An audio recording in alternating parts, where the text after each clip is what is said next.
Efésios capítulo 2, lendo a partir do primeiro versículo. E vos vivificou, estando vós mortos em ofensas e pecados, em que noutro tempo andastes segundo o curso deste mundo, segundo o príncipe das potestades do ar, do espírito que agora opera nos filhos da desobediência, entre os quais todos nós também antes andávamos, nos desejos da nossa carne, fazendo a vontade da carne e dos pensamentos, e éramos por natureza filhos da ira, como os outros também. Repare que no versículo 2, ele diz que andastes segundo o curso deste mundo. No terceiro versículo, andávamos nos desejos da nossa carne. Esta manhã vamos considerar mais alguns versículos que apresentam o nosso andar aqui neste mundo. Versículo 10, do mesmo capítulo 2. Somos feitura sua, criados em Cristo Jesus para as boas obras, as quais Deus preparou para que andássemos nelas. Capítulo 4, versículo 1.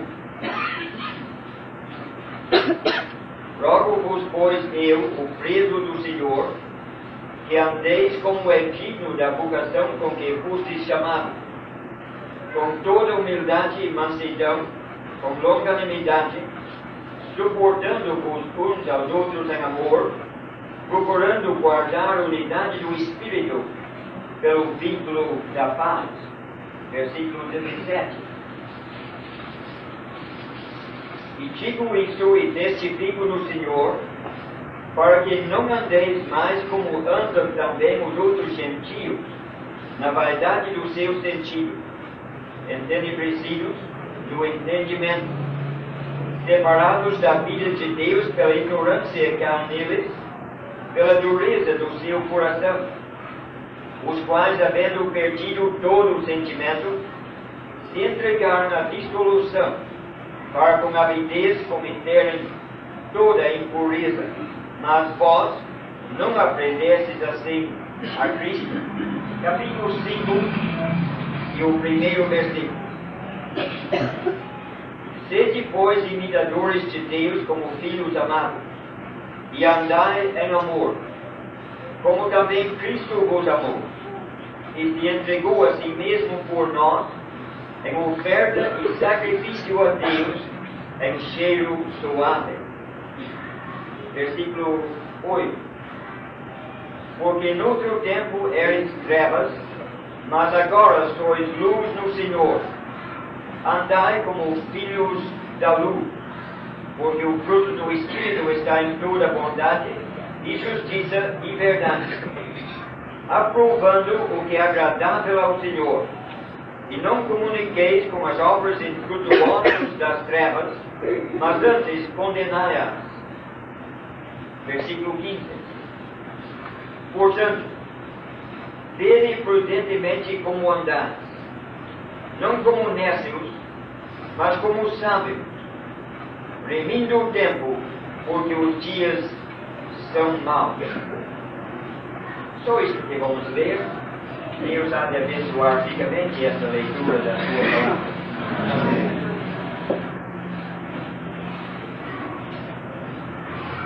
Já temos considerado alguns dos temas mais destacados nesta pequena carta, e nesta manhã gostaria de considerar mais um tema muito prático, que fala do nosso andar aqui neste mundo.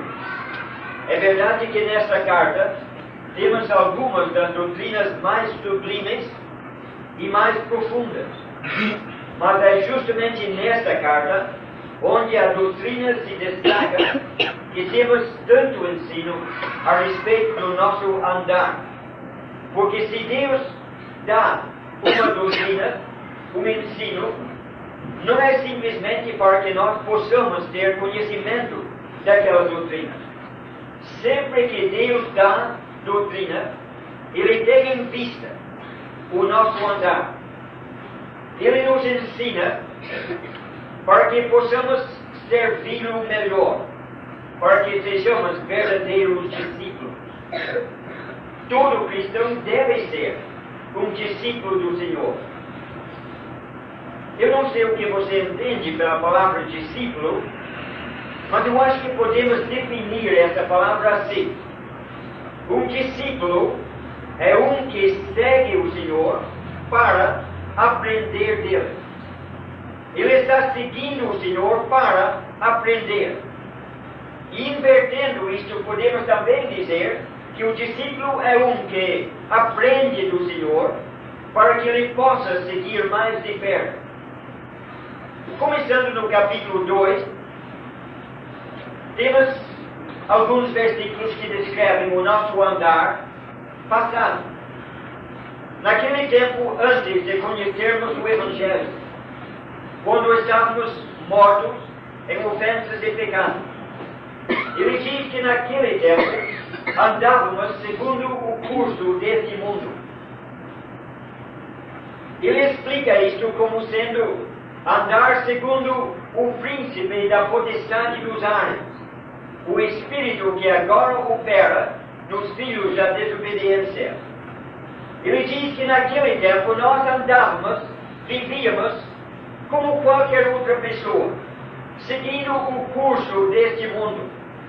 O curso deste mundo é simplesmente aquilo que todo mundo faz. Não éramos diferentes dos nossos vizinhos. A nossa vida era a vida deles. Os nossos interesses eram os mesmos interesses deles. O que nós não percebíamos naquele tempo é este fato assustador, que quem estava dirigindo o curso deste mundo, ditando os costumes e as modas, era o príncipe da potestade dos ares. E em acompanhar a multidão, nós não percebíamos que estávamos sendo levados por Satanás.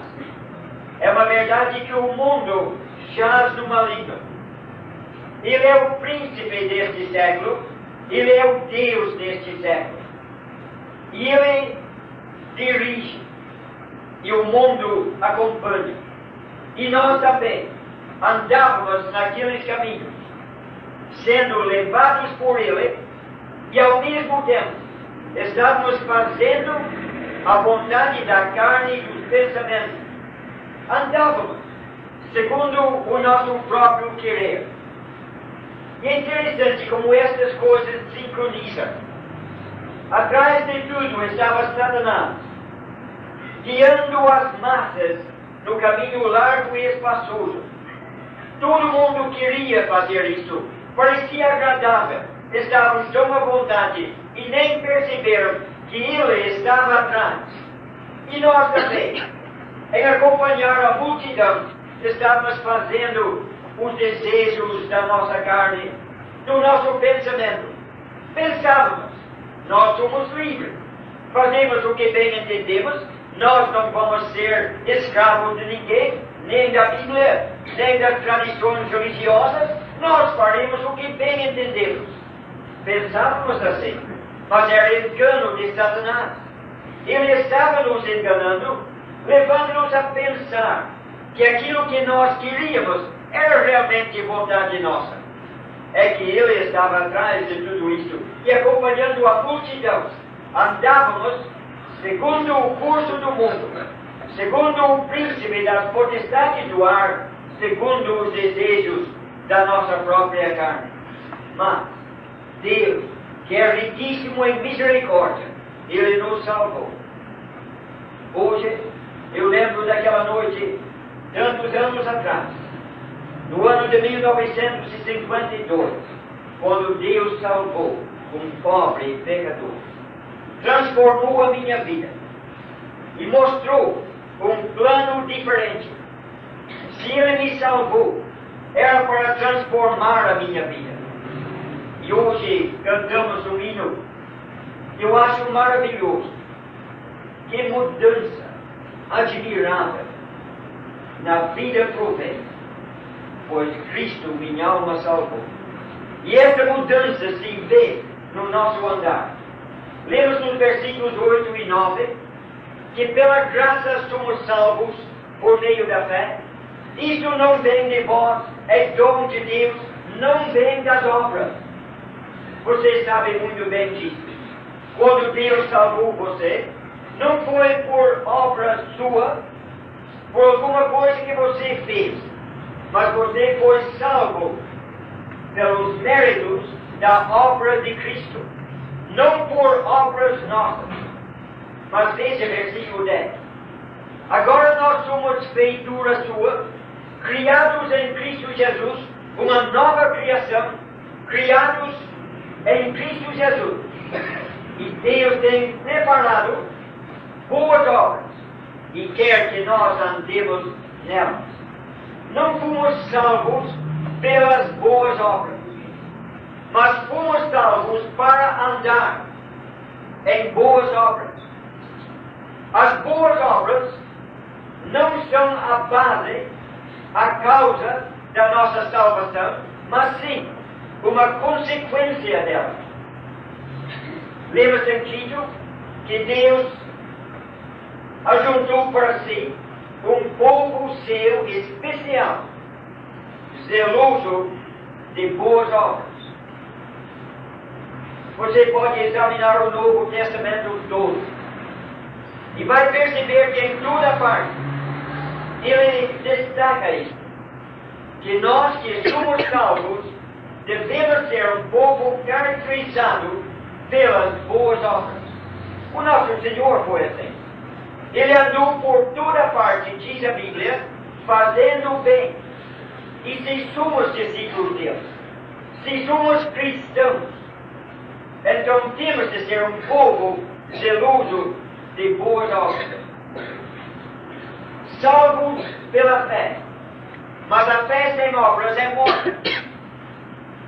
Onde existe uma fé verdadeira, ela sempre produz obras. E eu gostaria de destacar isso. E quero que você pense bem nisso. Uma fé que não produz boas obras, não salva. Deixe-me explicar. Nós somos salvos unicamente pela fé, independente de obras. Mas essa fé que salva, infalivelmente, produzirá boas obras. A fé sem obras é morta. É por isso que nós podemos discernir quem é salvo e quem não é. Claro que podemos nos enganar. É por isso que não cabe a nós arrancar o joio, porque poderíamos arrancar trigo. Mas poderíamos ter uma ideia. Se alguém diz, eu creio em Jesus Cristo como meu Salvador, eu aceito. E não aparece na vida daquela pessoa obras produzidas pela fé. Nós não temos razão alguma em acreditar que tal pessoa seja salva. Não é um simples acreditar. Não é uma aceitação intelectual que salva a alma. O pecador é salvo pela fé. E a fé sempre produz obras. Deus quer que sejamos então um povo especial, zeloso de boas obras. Quando entramos no capítulo 4, ele começa a parte da carta onde destaca mais o aspecto prático. Nos primeiros 3 capítulos, ele tem mostrado a nossa vocação celestial, santa, chamados pela graça de Deus para sermos membros do corpo de Cristo e assentar com Ele, nele, em lugares celestiais e um dia participar com Cristo no governo do mundo inteiro. Agora, ele diz em capítulo 4, versículo 1, devemos andar de maneira digna desta vocação. O nosso andar aqui tem que ser um andar coerente, com essa posição que agora ocupamos. É interessante que ele diz que devemos andar dignos desta vocação com toda humildade e mansidão. Por que ele começa com humildade e mansidão? Por essa razão. Nós estávamos mortos em ofensas e pecados. Nós andávamos controlados por Satanás, agindo segundo a carne. Mas agora, Ele nos levantou do lamaçal do pecado e nos elevou à glória celestial. Como Ana disse no livro de Samuel, Ele levantou o pobre do esterco e o fez assentar entre príncipes e o fez herdar o trono da glória. É isso que Ele fez para nós. Mas isso não deve encher-nos de orgulho, de arrogância, dizendo agora, nós somos alguém, nós vamos reinar. Muito pelo contrário, o andar digno desta elevada vocação é um andar em humildade, porque nós não merecíamos isso. Nós deveríamos já estar sofrendo no inferno, mas Ele poupou a nossa vida até que alcançamos a salvação. E Ele nos preservou pela Sua graça até hoje. Se Ele tivesse dado a salvação e deixado isto para nós guardarmos, uma salvação condicional, já teríamos perdido há muito tempo. Não merecemos esse lugar privilegiado, mas Ele nos deu isto e devemos andar em humildade. Convém a cada cristão com espírito humilde e manso. O servo do Senhor não deve ser contencioso. Paulo disse isso a Timóteo. Arrogante, mas sempre lembrando que não passa de um pobre pecador que foi salvo unicamente pela graça soberana de Deus. E se temos um lugar garantido na glória, toda honra seja dada ao nosso Salvador, pois é somente pela sua graça que somos salvos. Por isso, devemos andar em humildade, mansidão, com longanimidade, lembrando que Deus teve muita paciência conosco. Eu penso no meu caso, quantas vezes Ele me chamou e tampei os meus ouvidos.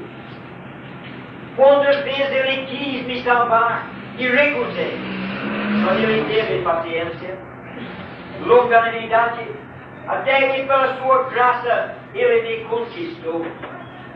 E nós também, lembrando da nossa vocação, devemos ser humildes, mansos, pacientes, suportando-nos uns aos outros, em amor. Não suportando como um dever difícil de cumprir, mas suportando-nos uns aos outros em amor e procurando guardar a unidade do Espírito pelo vínculo da paz. Isto é, nós temos de procurar, por todos os meios, guardar, preservar a unidade que o Espírito Santo formou. Nunca pode haver coisa alguma no nosso andar, no nosso comportamento, que tende a quebrar ou desfazer aquela unidade. Por isso que temos de ser humildes. Eu não posso contender com meu irmão. Isso não seria procurar preservar a unidade do Espírito? Eu tenho de ser longânimo, suportando aquele que me irrita, e ele da mesma forma tem que ter tolerância e paciência comigo, para que juntos possamos fazer o possível para guardar a unidade do Espírito e nunca jamais permitir que o nosso andar seja um andar que divide. E permite-me aplicar isso a algo que muita gente acha estranho em nossos dias. Se eu, como cristão, vou procurar guardar a unidade do Espírito, eu nunca posso filiar-me a uma denominação, por mais correta que ela seja, por mais evangélica que ela seja, se eu pertencer a uma denominação, eu estou apoiando algo que divide o povo de Deus. É isso que denominações fazem. Você sabe como que é hoje? Você encontra um estranho numa viagem e logo descobre que ambos são cristãos. A primeira pergunta que ele te faz: a que igreja você pertence? Qual a sua denominação? São cristãos desta ou daquela denominação. O que tem em comum é que são cristãos, mas são divididos. Um pertence a esta organização, outro pertence àquela, apoiando uma seita ou uma denominação. Isto não é preservar a unidade do Espírito. Isto é apoiar aquilo que destrói a unidade do Espírito. E é por isso que esta igreja local aqui não está afiliada a nenhum movimento ou organização. É uma igreja estritamente local. E meus irmãos, devem permanecer assim, procurando em todo o seu andar reconhecer a unidade que o Espírito formou e tendo cuidado de no seu andar nunca pareça coisa alguma que possa dividir o povo de Deus. Andar digno desta vocação a que fosse chamado. Quando chegamos no versículo 17, ele torna a falar do nosso andar. Ele diz no versículo 17 que não devemos andar mais como andam também os outros gentios. Há duas coisas que quero destacar aqui. Ele diz que o nosso andar agora tem que ser um andar diferente. Que não andeis mais como também andam os outros gentios. Um andar diferente em dois aspectos. Veja bem a palavra mais e a palavra também. Que não andeis mais. Quer dizer, antes nós andávamos como eles, andávamos segundo o curso deste mundo, mas agora não devemos andar mais como andam os outros gentios. O nosso andar tem que ser diferente do nosso velho andar. Meu irmão, será que o povo vê uma mudança na sua vida desde que você se converteu? Eu lembro um dia, talvez um mês ou mais depois que Deus me salvou, um ex-amigo meu me encontrou na rua. Me falou alguma coisa que na hora me assustou. Mas pensando depois, eu dei graças a Deus. Encontrei com ele na rua. Antes havíamos sido amigos inseparáveis. Aquele dia, quando ele encontrou comigo na rua, ele não teve tempo para conversar. Ele disse: olha, com você não converso mais, você não é mais o mesmo. Você não é mais o mesmo. Fiquei chocado. Depois comecei a pensar e dei graças a Deus. O nosso andar deve ser um andar diferente. Diferente do nosso velho andar. Veja também a palavra também. Não devemos andar mais como também andam os outros gentios. O nosso andar deve ser diferente do andar dos nossos vizinhos. Não apenas diferente do nosso velho andar, mas diferente do andar atual daqueles ao redor de nós. Será que os vizinhos olham para nós e acham que a nossa vida é diferente? Estranho. Sabe que o apóstolo Pedro, escrevendo a sua carta, ele disse que os gentios, os incrédulos, acham estranho a sua vida. Que vocês não estão andando com eles como antes faziam. E é um bom sinal quando os incrédulos começam a estranhar a nossa vida. Mas se eles acham que é igualzinho, não tem mudança, não tem diferença, algo está errado. Porque o nosso andar deve ser um andar diferente do velho e também do andar atual dos nossos vizinhos. Não é que nós vamos deliberadamente querer ser diferentes. Se vemos que os vizinhos fazem assim, nós vamos fazer o contrário, só para ser diferentes. Não é isso.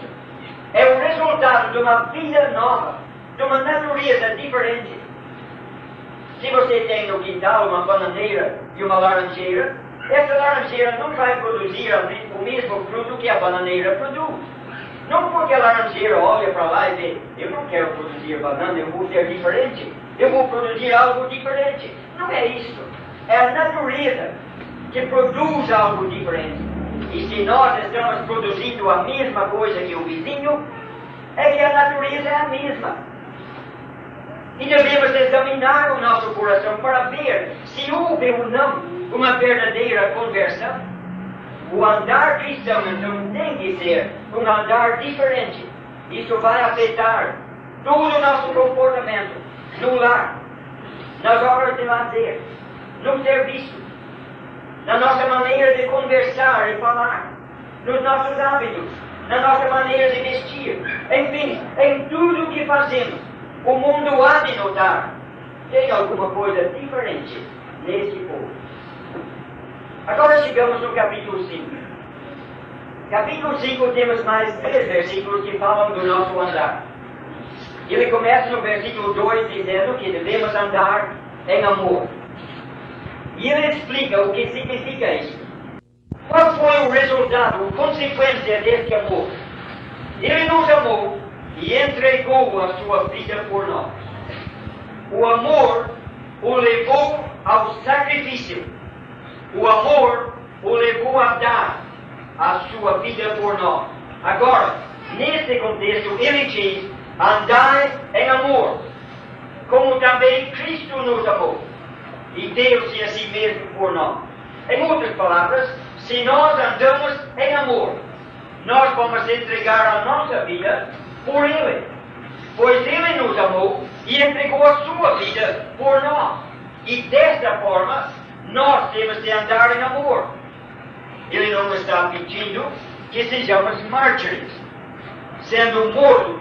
Nós não podemos fazer isso. Se alguém vem nos matar pela nossa fé, muito bem, mas nós não podemos nos suicidar. Claro que não é isto. É o que temos em Romanos capítulo 12. Está pedindo um sacrifício vivo, não morto, entregando a nossa vida em sacrifício vivo, renunciando os nossos direitos. Ou como ele disse quando estava aqui na terra, se alguém quiser vir após mim, negue-se a si mesmo, renuncie o seu direito, negue-se a si mesmo, diga não à sua própria vontade, negue-se a si mesmo, tome a sua cruz, símbolo de morte, de sofrimento, de sacrifício. Tome a sua cruz e siga-me. Andai em amor. E este amor é um amor sacrificial. Porque se realmente amamos a Jesus Cristo, não podemos fechar a nossa mão e segurar algo para nós. Ele entregou tudo por nós. E devemos tudo a Ele. Se não fosse Ele, já estaríamos no inferno. Disse Paulo, eu estou crucificado com Cristo, mas vivo. Não mais eu já fui crucificado. Eu vivo, não mais eu, mas Cristo vive em mim. Ele disse outra vez para mim, o viver é Cristo. O amor de Cristo nos constrange. Se Ele morreu por nós, a única coisa que podemos fazer doravante é entregar a nossa vida a Ele e viver para Ele. Andai em amor, entregando a sua vida a Ele. Eu sei que nesse momento nós concordamos com isso.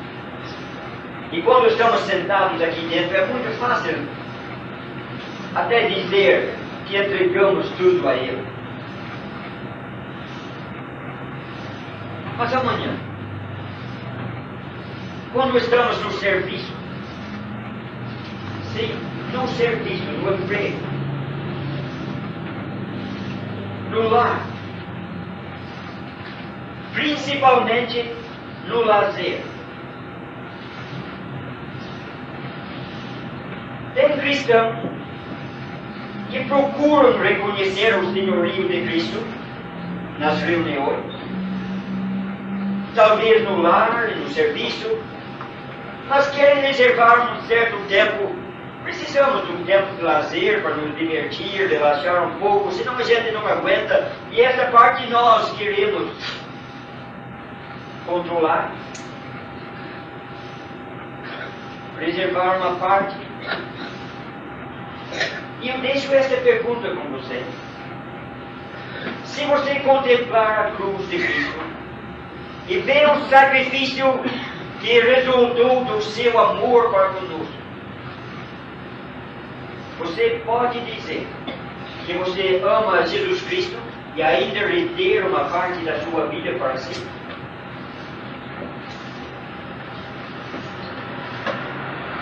Você não acha que seria hipocrisia dizer eu amo a Jesus Cristo e reter uma parte da sua vida para si? Meus irmãos, andai em amor, como Cristo nos amou e entregou-se a si mesmo por nós. Versículo 8, ele diz que devemos andar como filhos da luz. Seria bom se tivéssemos o tempo de ler este capítulo inteiro e ver as referências à luz e trevas neste capítulo, para ver exatamente como devemos andar como filhos da luz. Ele mostra que éramos trevas, não simplesmente que estávamos nas trevas, mas éramos trevas. Era a nossa natureza. Mas agora somos luz do Senhor. E já que temos uma natureza diferente, agora que somos luz, andai assim, como filhos da luz. E ele mostra nos versículos seguintes que a luz tudo manifesta. Nas trevas você não vê como que são as coisas. Tudo parece igual. Não vê a sujeira, não vê as coisas erradas. E é por isso que os homens amam mais as trevas do que a luz. Mas na luz, tudo é visto. Tudo é claro. Não há coisas escondidas. E nós precisamos andar como filhos da luz. Mas às vezes, nós dormimos e nos acomodamos. E é por isso que ele cita o Velho Testamento, quando ele chega no versículo 14, e diz: desperta tu que dormes, e levanta-te dentre os mortos, e Cristo te esclarecerá. Cristo dará luz para você. Ele está falando a pessoas salvas, filhos da luz, que não estão andando como filhos da luz, mas estão dormindo.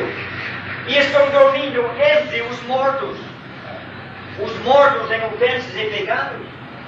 E eu acho que a maioria dos cristãos em nossos dias estão nesta condição. Estão dormindo entre os mortos. Eles não são mortos. Eles são filhos da luz. Mas não estão andando como filhos da luz. Estão acomodados, dormindo entre os mortos, entre os incrédulos. E quando estão todos dormindo, parecem todos iguais. Não vê muita diferença. Estão todos dormindo. Mas o versículo diz: desperta tu que dormes, levanta-te entre os mortos. Você não é como eles, você não é um morto. Está dormindo como se fosse morto. Mas levanta-te e Cristo te esclarecerá. E então ele diz que devemos andar não como nécios, mas como sábios, remindo o tempo, porque os dias são maus. Eu quero pensar nisso um pouquinho e concluir. Despertando do sono, levantando dentre os mortos, Cristo nos esclarece, para que não sejamos mais nécios para tornar a deitar e dormir, mas como sábios vamos remir o tempo, porque os dias de fato são maus. Remir o tempo. No começo da carta ele falou da nossa redenção. pelo sangue de Jesus Cristo. Agora nós temos de remir o tempo. Isso quer dizer duas coisas. Primeiro, o tempo é precioso. Vale a pena remir. É precioso. Oxalá que nós entendêssemos isso. Quando você quer descansar um pouco, quer ter um pouco de lazer, lembra que o tempo é precioso. Cada minuto que passa é um minuto que nunca mais voltará. É um minuto a menos que você tem para servir a Deus. É um minuto a menos que você tem para tentar salvar uma pobre alma que está à beira do inferno. O tempo passa tão depressa. Talvez os jovens não acreditem. Os velhos podem dizer como passa depressa. E muitos de nós que não somos nem jovens nem velhos, já estão enxergando, até nos assustando em ver a rapidez com que a nossa vida passa. Às vezes eu penso, mais da metade da minha vida já foi. Bem mais da metade. Já foi. E o que consegui fazer? O tempo que nos resta é pouco. Portanto, precisamos redobrar os nossos esforços e nunca perder tempo. O mundo fala em fazer isto, fazer aquilo, ter um passatempo. Espero que você nunca pense em procurar um passatempo, mas que você sabe remir o tempo. Para remir o tempo tem mais uma coisa. Implica num preço que você tem que pagar. Um resgate é sempre caro. E nós temos que andar com sabedoria, remindo o tempo, dispostos a pagar um preço, porque vai nos custar. Talvez vai custar até a amizade. Se você quer aproveitar cada minuto do seu tempo para ter comunhão com Deus, em oração, para ler e estudar a palavra de Deus, para saber como servi-lo melhor, para evangelizar e ir atrás de almas perdidas, você vai perder a amizade e não vai ter tempo para tanta confraternização com amigos. Talvez até vai custar-lhe alguma popularidade. Alguém vai dizer que você está ficando fanático, chato. Talvez vai lhe custar uma posição melhor na sociedade da sua cidade, pois dedicará mais os seus esforços e tempos em coisas espirituais. Em resumo, pode lhe custar muito. Eu termino citando o que um homem falou algum tempo atrás. Quando alguém disse para ele, eu daria o mundo para ter o conhecimento da Bíblia que o irmão tem. E ele respondeu, exatamente isso que me custou. Que nós andemos não como nessa, dormindo e perdendo o tempo, mas como sábios, remindo o tempo, porque os dias são maus. Resumindo tudo isto a respeito do nosso andar, temos que, em primeiro lugar, devemos andar em boas obras. Devemos andar de uma maneira digna desta vocação celestial, com toda humildade, procurando preservar a unidade deste corpo que o Espírito Santo tem. Devemos andar diferentes do que antes andávamos e diferentes do mundo no meio do qual vivemos. Devemos andar em amor, oferecendo a nossa vida em sacrifício ao Senhor. Devemos andar como filhos da luz, não como nesta, mas como sábios, remindo o tempo, fazendo tudo possível, até que o Senhor venha. E assim seja. Amém.